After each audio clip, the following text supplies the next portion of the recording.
আবারও রেললাইনে মর্মান্তিকভাবে মৃত্যু হল 85 বছর বয়সী পৌরের। উক্ত ঘটনাটি সংঘটিত হয়েছে তেলিয়ামুড়ার লাখাইবাড়ি এলাকায় পার্শ্ববর্তী স্থানে।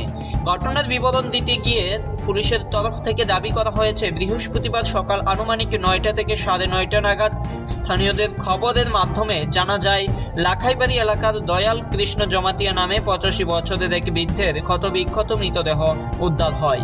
পরবর্তী সময়ে দেহটি উদ্ধার করে তেলিয়ামুড়া হাসপাতালে নিয়ে আসার পর ময়নাতদন্ত করে পরিবার পরিজনদের হাতে তুলে দেওয়া হয় বলে জানা গেছে। গোটা ঘটনার পরিপ্রেক্ষিতে ব্যাপক চাঞ্চল্য ছড়িয়ে পড়েছে। যদিও মৃত ব্যক্তির ছেলের দাবি, মৃত ব্যক্তি প্রায় সময়ই অসুস্থ ছিলেন এবং মানসিক বিকারগ্রস্ত ছিলেন তিনি, যার কারণেই হয়তোবা এই দুর্ঘটনা। গোটা ঘটনায় ইতিমধ্যে ব্যাপক চাঞ্চল্য ছড়িয়ে পড়েছে।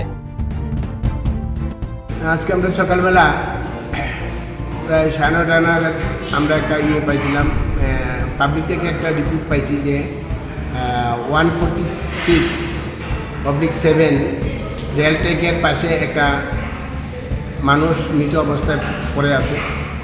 তো আমরা খবরটা পাইয়া যথারীতি আমরা ওইখানে গেছি, গিয়ে সেটা দেখি যে রেল ট্র্যাকের সাথে লোকটা জঙ্গলের মধ্যে, সেটি জঙ্গল এখানে পড়ে আছে।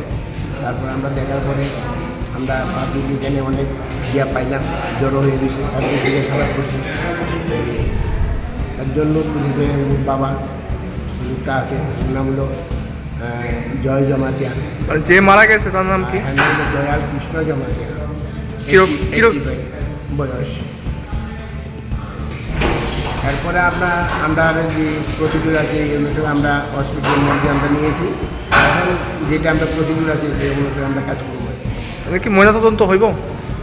অবশ্যই হোক, মানে যেহেতু এটা পোস্টমর্টম তো হবে।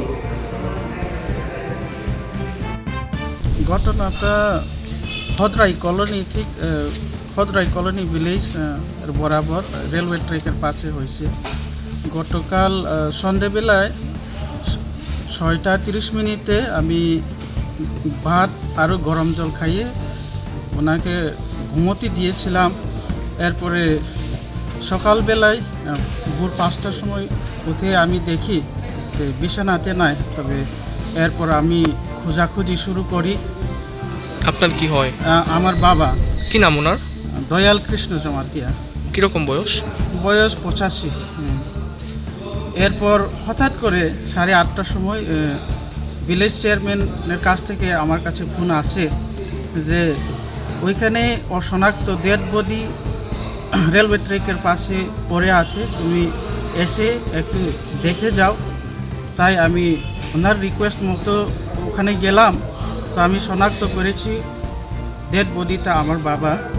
এরপর এখানে হসপিটালে এখন আনা হয়েছে ফর্মালিটির জন্য। Thank you. এখন কি